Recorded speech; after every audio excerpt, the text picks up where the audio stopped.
और इस वक्त की सबसे बड़ी खबर, चीनी सेना के साथ भारतीय सैनिकों की एक बड़ी झड़प हुई है और गलवान घाटी इलाके में यह झड़प हुई। झड़प में एक अधिकारी, 2 जवान शहीद हुए हैं और बीती रात दोनों देशों के सैनिकों में यह झड़प हुई थी। और हम आपको और जानकारियां देना चाह रहे हैं कि पिछले 15 दिन में दोनों देशों के बीच कई दौर की बातचीत हो चुकी है,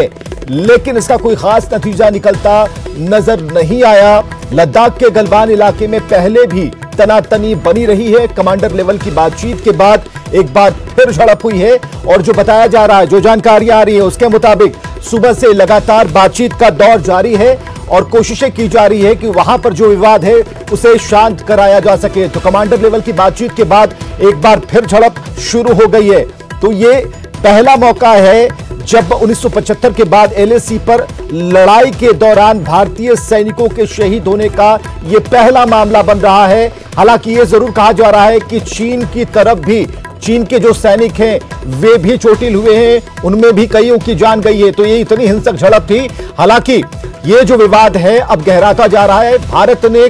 कड़ा रुख दिखाया है। भारत ने स्पष्ट तौर पर कहा है कि इससे समझौता नहीं करेंगे। पुनः जो स्थिति थी, पुनर्स्थिति थी, यानी कि अप्रैल महीने में चाइना जिस जगह पर खड़ा था आप उसी जगह पर लौट जाइए। तो चीनी सेना के साथ भारतीय सैनिकों की झड़प से जुड़ी इस वक्त की सबसे बड़ी खबर, जिसमें खबर यह आ रही है कि गलवान घाटी में यह हिंसक झड़प हुई और कल रात का यह मामला बताया जा रहा है जब झड़प शुरू हुई थी, जिसमें एक अधिकारी, भारतीय अधिकारी, 2 जवान शहीद हुए हैं। और खबर यह भी है कि चीन के सैनिक भी मारे गए हैं। इसमें लद्दाख के गलवान इलाके में पहले भी तनातनी बरकरार रही है और इस तनातनी का उपाय यह है कि अभी दोनों ही देश के जो कमांडर हैं वो एक बार फिर बैठे हैं। दोनों देशों के जो प्रतिनिधि हैं दोनों एक बार फिर बैठे हैं उस मेज पर बातचीत करने के लिए। आज तक 1969 से लेकर आज तक एक भी बुलेट फायर नहीं हुई है चाइना और भारत के बीच। ये धक्का बुक्की वाले किस्से, ये हमेशा के पीछे हटने वाले किस्से, ये हमेशा होते थे चाइना और भारत के बीच, लेकिन ये पहली बार हुआ है 1969 के बाद कि यहां पर कुछ टेंशन हुआ है, कुछ बातचीत हुई है, जिसकी वजह से दोनों तरफ के जो लोग हैं वो थोड़े से गुस्से में आ गए और यहां पर यह हरकत हुई है। चाइना की तरफ में कोई कैजुअल्टी है या नहीं अभी तक हमें पता नहीं चल रहा है, बट व्हाटएवर इट इज, हमको इस चीज का हमने बहुत स्ट्रांग रिप्लाई चाइना को देना चाहिए और इस चीज का चाइना को जरूर कुछ ना कुछ भुगतना पड़ेगा, क्योंकि आपने हमारे एक कर्नल रैंक का ऑफिसर और हमारे 2 जवान, इनको आपने शहीद करवाया है, तो आप ऐसे ही नहीं बच पाएंगे। और managing editor news 18 Brajesh Kumar Singh हमारे साथ मौजूद हैं, उनसे सीधे जोड़ते हैं। ब्रजेश, LAC का जो मतलब है, क्या चाइना के हित में या फिर चाइना के संदर्भ में वो बदल जाता है? भारत अपनी सीमा पर डटा है, अपने सैनिक उसके वहीं खड़े हैं, लेकिन चाइना के संदर्भ में क्या माने? LAC का कोई उनके तरफ से कोई परिभाषा इसकी है, कोई डेफिनेशन है? देखिए, जहां तक चीन का सवाल है, पिछले 5 वर्षों में चीन की बेचैनी लगातार बढ़ती गई है, खासतौर पे तब जबकि भारत ने अपना रुख लगातार कड़ा किया। आप ध्यान रखें कि एक समय ये था जबकि लद्दाख के इलाके में हमारे पास ढंग की सड़कें तक नहीं थी, हमारे पास इंफ्रास्ट्रक्चर नहीं था, हमारा सैन्य जमाव बहुत कम था और हम उसको डिफेंड करने की कंडीशन में नहीं थे। चीन के जो तरफ से जो लगातार एक तरह से कह सकते हैं घुसपैठ की कोशिश भी की जाती थी, तो उसका बहुत सबल जवाब नहीं दिया जाता था। तो जब से मोदी सरकार आई केंद्र में 2014 के बाद से एक बहुत बड़ा एम्फेसिस रहा कि किस तरीके से लद्दाख के इलाके में अपनी सैन्य ताकत बढ़ाई जाए। इसलिए बहुत सारे एडिशनल वहां डिप्लॉयमेंट हुई, बहुत सारी सड़कें क्रिएट की गई, आपको एडवांस लैंडिंग साइट वहां पर क्रिएट किए गए। इन सब तमाम चीजों से चीन जो है अंदर से काफी परेशान था। उसको लग रहा था कि जो अभी तक की उसकी उछाल है उसको चेक करने के लिए कोई आ गया है और इसलिए वो लगातार घुसपैठ की बीच बीच में कोशिश करते थे। उसका सबल जो जवाब है वह भारत की तरफ से दिया जाता था। आपने देखा कि यह जो प्रक्रिया पिछले एक पखवाड़े से चल रही है, लगातार चीन भारत के धैर्य की एक तरह से कह सकते हैं टेस्ट करने की कोशिश कर रहा था, लेकिन भारत ने भी इस मामले में अपने रुख को कहीं से भी नरम नहीं किया है। और जो इस सीमा पर जो बीती रात का जो ये जो हम जिसे LAC कहते हैं, क्योंकि उसको लेकर जो है सो दोनों देशों की अपनी अलग अलग पोजीशन है, तो वहां पर जो तनाव हुआ उसमें निश्चित तौर पर भारतीय पक्ष की तरफ से एक अधिकारी और 2 जवान शहीद हुए हैं, लेकिन चीन की तरफ भी ऐसी कैजुअलिटी हुई है। आधिकारिक ब्यौरा उसका भी थोड़े समय बाद आएगा, लेकिन जो महत्वपूर्ण पहलू यह है कि चीन जो है वह जिस तरीके से पहले उसको था कि कोई प्रतिकार नहीं मिलने वाला, खासतौर पर आप 1962 का फेज याद रखते हैं, उसके बाद से अमूमन हमने नॉर्थ ईस्ट में एक तरह से कह सकते हैं चीन को आंखें दिखानी बंद कर दी। लद्दाख के मामले में यही हाल रहा, इसलिए अक्साई चीन का बहुत बड़ा हिस्सा चीन के पास चला गया। तो अब जिस तरीके से भारत का अपना सिक्योरिटी पैराडिग्म शिफ्ट हुआ है और जिस तरीके से हमने कोशिश की है कि चीन को उसके इरादों में वहीं पर दबा कर रख दिया जाए, उसी का परिणाम यह है कि चीन की तरफ से लगातार इस तरह की बदमाशियां की जा रही है और इसका जवाब भारत की तरफ से दिया जा रहा है।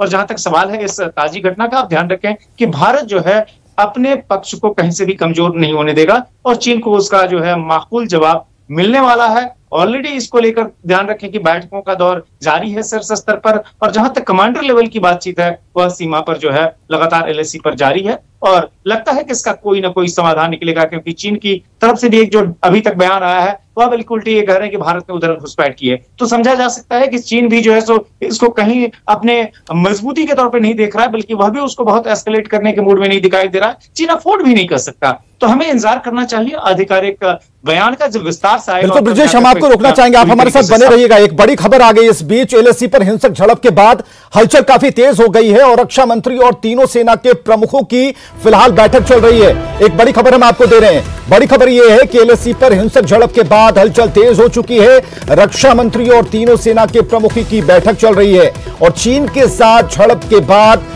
यह अहम बैठक है और इस बैठक में CDS बिपिन रावत, विदेश मंत्री S जयशंकर भी शामिल है, जिसकी जानकारी भी कुछ देर पहले ब्रजेश दे पा रहे थे। और ब्रजेश ने यह साफ तौर पर कहा कि भारत अपने कड़े रुख से पीछे हटने को तैयार नहीं है। एक बार फिर हम जुड़ेंगे, ये बड़ी खबर आप देखते रहिए। लेकिन ब्रजेश और हमारे साथ हमारे सहयोगी शंकर आनंद जुड़ चुके हैं। शंकर, क्या खबर मिल पा रही है?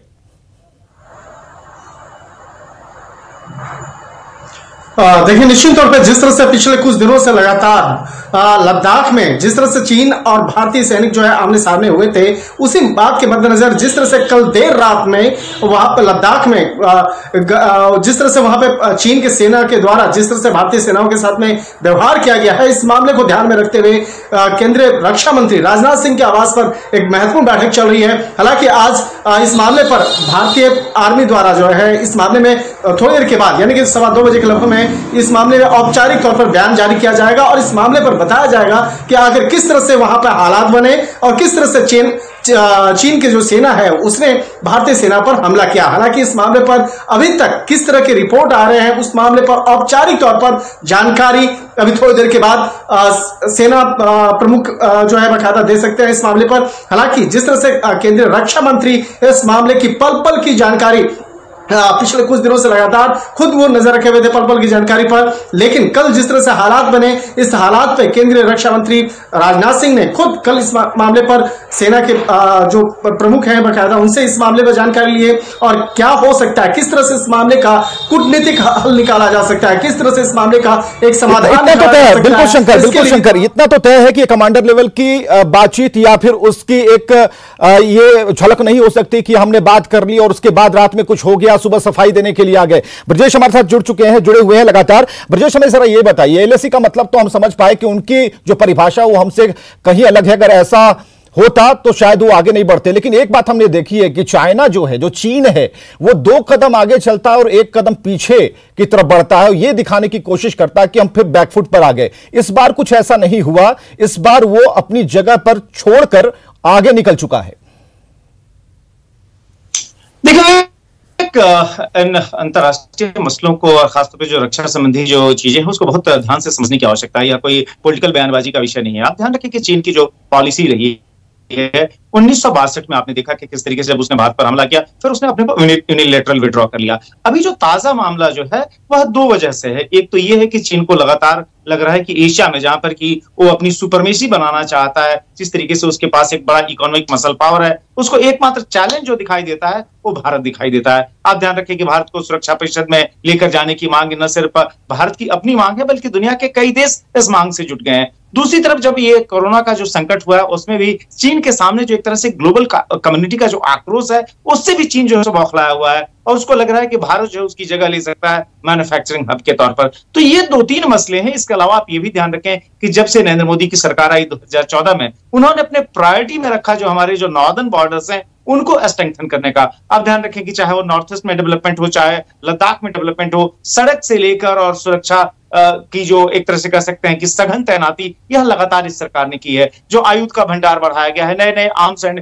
वेपन्स एक्वायर किए गए हैं, तो कहीं ना कहीं चीन इन तमाम चीजों से अंदर से परेशान है। उसको लगता है कि उसकी इकोनॉमिक माइट को, उसके मिलिट्री माइट को कोई चैलेंज करने की हालत में है, और इसलिए जब कोरोना की वजह से उस पर एक तरह से कह सकते हैं वैश्विक दबाव है, वह भारत को परेशान करने के लिए इस तरह की हरकतें कर रहा है। लेकिन आप तय मानिए कि भारत में जो सरकार बैठी है और खासतौर पर जो लगातार संकेत जो मिल रहे हैं एस्टेब्लिशमेंट की तरफ से और जो हाईली प्लेस सोर्सेज जो इशारा कर रहे हैं कि भारत इसमें कहीं भी जो सो पीछे नहीं हटने वाला है, चीन को उसकी जो रणनीति है उसके सामने उतना ही माकूल जवाब दिया जाएगा, चीन की जो करनी है उसका उतना ही मजबूत प्रत्युत्तर दिया जाएगा। और इसीलिए आप ध्यान रखें कि जो बीती रात जो घटना हुई है उसके बाद से रक्षा मंत्री के यहाँ जो बैठक हो रही है वह लॉजिकल है, क्योंकि कूटनीति और रक्षा यह दोनों साथ मिलकर चलने वाली चीजें हैं। इसीलिए एक तरफ जहां कूटनीतिक फ्रंट पर भारत इस मामले को एग्रेसिवली परसू करेगा, वहीं जो सो रक्षा मामले के साथ जो अपनी एक कंबाइंड स्ट्रेटजी है, जिसमें कि अब सीडीएस नामक इंस्टीट्यूशन भी बन गया है, जो कि सभी सेनाओं के बेहतर समन्वय के साथ जो है देश की एक साझा रणनीति तय करता है। तो इसलिए तीनों सेनाओं के प्रमुख के अलावा सीडीएस जो है वह रक्षा मंत्री राजनाथ सिंह के यहाँ बैठे हुए, और तय मानिए कि एक माकूल जवाब जो है वह जो है सो चीन को दिया जाएगा, रणनीतिक फ्रंट पर, सामरिक फ्रंट पर और साथ ही कूटनीतिक फ्रंट पर भी। और भारत इसमें कहीं पीछे हटने वाला नहीं है, जो सोर्सेज जो जिस बात की तरफ इशारा कर रहे हैं। बिल्कुल ब्रजेश, आपने सही कहा, लेकिन यहां पर एक बात और भी है कि जो आरोप प्रत्यारोप हो रहे हैं, ठीक है, इसका राजनीतिकरण नहीं होना चाहिए, लेकिन चाइना के जो आरोप हैं भारत की तरफ बराबर आंख दिखाना और जिस तरीके से चाइना की जो बॉर्डर पर तैनाती है उसे लेकर जो फोटोज जारी किए गए या फिर जिस तरीके की तस्वीरें आई, वो कहीं ना कहीं इस बात का इशारा करती हैं कि चाइना परेशान है, चीन परेशान है। लेकिन इस मुकम्मल तैयारी के बाद क्या उसकी कोशिश बस इतनी सी रह गई है कि अब भारत के साथ दो हाथ करे, युद्ध करे और किसी निष्कर्ष पर पहुंचे? देखिए, अगर आप चीन को बहुत ध्यान से देखें तो चीन इस परिस्थिति में है नहीं वह कि वह भारत के साथ दो हाथ करने के लिए उतावलापन दिखाए। आप ध्यान रखें कि आज का 2020 का भारत है, वह जो 1962 का भारत नहीं है। 1962 में जब चीन ने भारत पर हमला किया था, उसमें हमारे बॉर्डर पर जाने के लिए ढंग से मोटरेबल सड़कें तक नहीं थी, खच्चरों पर रखकर जो है सो रसद और हथियार की सप्लाई की जाती थी। वहां से भारत काफी आगे बढ़ चुका है और आज जो एक इंडिया की ग्लोबल स्टैंडिंग है, आप ध्यान रखें कि दुनिया के कई सारे जो महत्वपूर्ण विकसित देश हैं, चाहे सामरिक तौर पर हो चाहे आर्थिक तौर पर हैं, उनका भारत के साथ बहुत ही क्लोज एसोसिएशन है। वह 1962 का दौर नहीं है कि जब चीन ने हमला कर दिया और भारत के साथ खड़ा होने के लिए कोई तैयार नहीं था। दूसरी सबसे बड़ी बात है कि आप लड़ाई झगड़े तो एक तरफ, लेकिन सबसे बड़ी बात जो है वह आर्थिक है। आप ध्यान रखें कि चीन का जो विदेश का व्यापार है उसमें भारत का एक बहुत बड़ा कंट्रीब्यूशन है, भारत उसके लिए बहुत बड़ा मार्केट है। आप ध्यान रखें कि चीन जो भी आंखें दिखाए, लेकिन वह भारत के साथ इतना बड़ा जो है वो झगड़ा झंझट मोल लेने की हालत में नहीं है। अगर वह करेगा, आप तय मानिए उसको दोनों तौर पे नुकसान होंगे, आर्थिक तौर पर सबसे बड़ा नुकसान और सामरिक तौर पर भी, क्योंकि ध्यान रखें कि भारत जो है आज अलग नहीं है वैश्विक समुदाय में। भारत के साथ कई महत्वपूर्ण देशों की बैकिंग है, कई देशों के साथ सामरिक संबंध है। तो चीन भले ही आंख दिखा ले, लेकिन आप ध्यान रखें कि इस तरह की मैनोवरिंग को पिछले कितने वर्षों से लगातार कर रहा है, लेकिन गाड़ी एक लेवल से आगे नहीं बढ़ती, वो हर बार विड्रॉ करता है। डोकलाम में देखिए, डोकलाम में क्या हुआ, लगा कि डोकलाम में जो सो चीन जो है सो उस जगह पर कुंडली मार के बैठ जाएगा, लेकिन चीन को हटना पड़ा। तो इस तरह की चीजें यहां पर भी होगी। चीन जो है सो आंतरिक तौर पर परेशान है, अपनी उस परेशानी से ध्यान हटाने के लिए वह इस तरह की हरकतें कर रहा है, जिसका अंदाजा भारत को भी है और पूरे वैश्विक समुदाय को भी है। ब्रजेश, हम आपको रुकना चाहेंगे, यहां पर एक बड़ी खबर आ रही है। खबर यह है कि प्रधानमंत्री मोदी को इस झड़प की जानकारी दी गई है। खुद रक्षा मंत्री राजनाथ सिंह ने इस बात की जानकारी दी है उन्हें। शंकर, क्या खबर है, अपडेट क्या है? देखिए, जिस तरह से इस मामले पर चीन के साथ में आपके सीमावर्ती इलाकों में जिस तरह से हालात बने हैं, इस मामले पर सेना प्रमुख से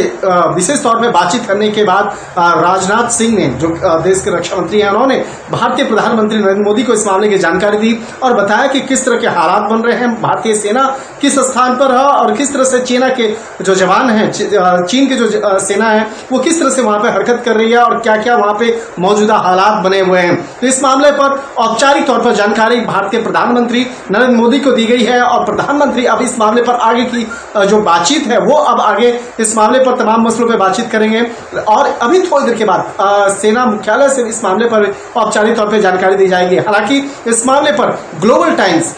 जो एक अखबार है बकायदा, उसके मुताबिक अगर बताएं तो ग्लोबल टाइम्स ने इस मामले पर चीन के हवाले से, चीन के विदेश मंत्री के हवाले से बकायदा एक खबर पब्लिश किया है, जिस पर इस मामले पर बताया है कि चीन के विदेश मंत्रालय इस मामले पर साफ तौर पर इनकार कर रहा है और वो आरोप भारतीय सेना पर लगा रहा है। लेकिन जब जाहिर है वहां पर हर कोई जान रहा है कि किस तरह से वहां पर चीन लगातार अपना पांव पसारने की कोशिश कर रहा है, किस तरह से वहां पर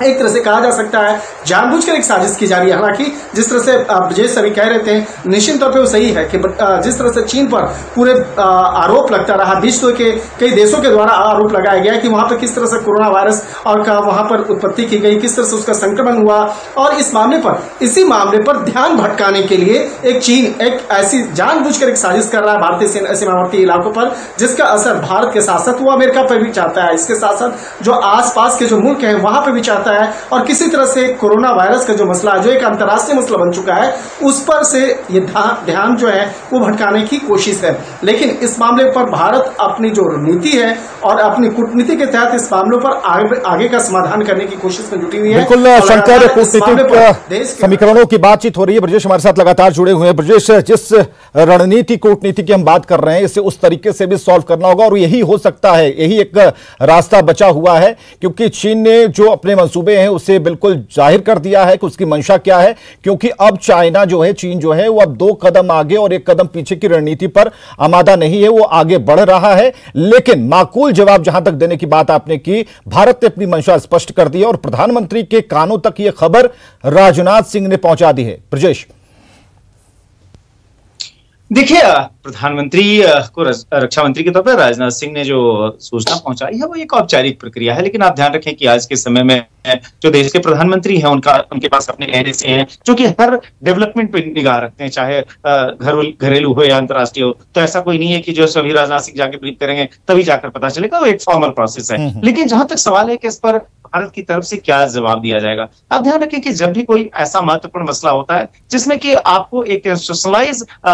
मैकेनिज्म के तहत जब किसी देश के सामने जब आंसर देना होता है या फिर अपनी कोई बड़ी डोमेस्टिक इश्यूज को आपको कवर करना होता है, तो उससे जुड़ी हुई जो सबसे महत्वपूर्ण संस्था है भारत सरकार की, उसको कहते हैं कैबिनेट कमेटी ऑन सिक्योरिटी। जब इस तरह की घटना हुई है उसके बाद से निश्चित तौर पर पैमाने की जो है सो इस तरह के बारे में कोई भी एक माकूल फैसला लेने के लिए सीसीएस की भी बैठक बहुत जल्द हो सकती है। और जहां तक रक्षा मंत्री का सवाल है, रक्षा मंत्री ओब्वियसली जो तीनों जो अंग हैं सेना के, उनके साथ वो बैठक करने के बाद से जो सीडीएस भी उस दौरान जो मौजूद थे, एक कंबाइंड जो ब्रीफिंग जो हुई है उसको ले जाकर उन्होंने प्राइम मिनिस्टर को औपचारिक तौर पर बताया कि यह पोजीशन है। जहां तक आप ग्लोबल टाइम्स का सवाल है, आप ध्यान रखें कि जो चीन का मुखपत्र कहते हैं अंग्रेजी में वो है ग्लोबल टाइम्स, तो ग्लोबल टाइम्स ऑब्वियसली चीन की सरकार की भाषा बोलेगा, उसमें कोई बहुत आश्चर्य की बात नहीं है। लेकिन भारत की तरफ से जो सिक्योरिटी एस्टेब्लिशमेंट है, जो उच्च पदस्थ सूत्र हैं, वो बहुत साफ तौर पर इशारा कर रहे हैं कि चीन ने जिस तरह की हरकतें की है उसमें कोई जो है माफी नहीं दी जाएगी, उसको उसी की भाषा में माकूल जवाब दिया जाएगा।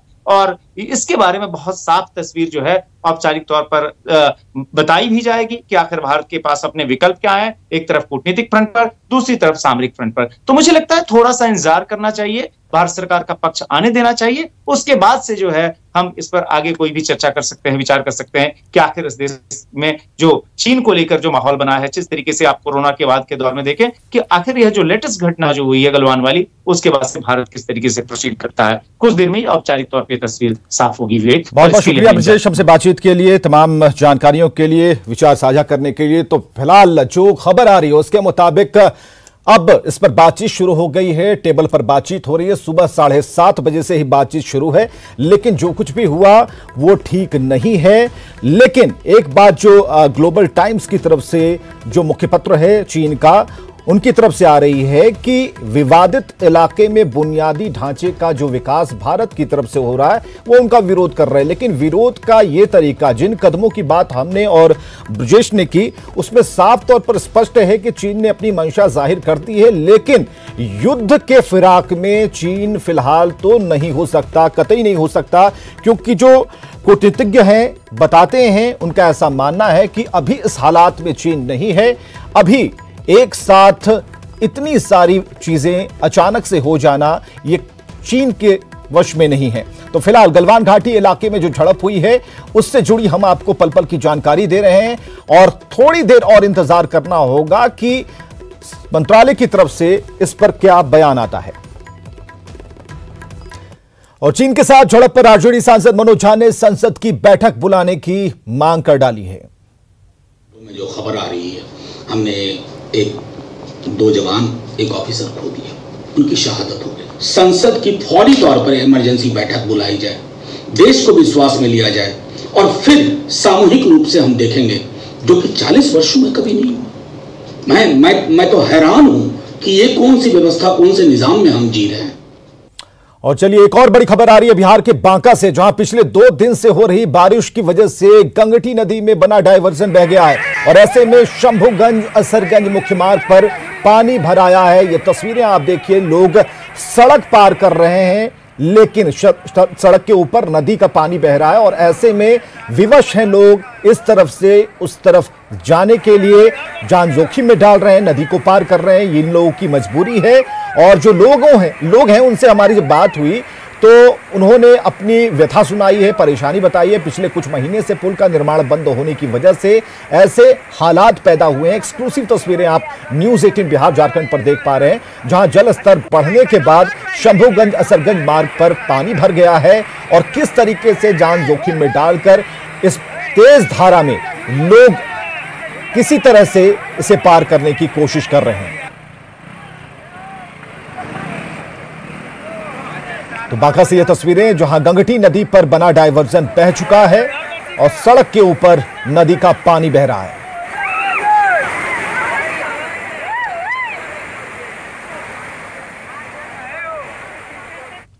और खबरें लगातार जारी हैं, आप बने रहिए न्यूज़ 18 बिहार झारखंड के साथ।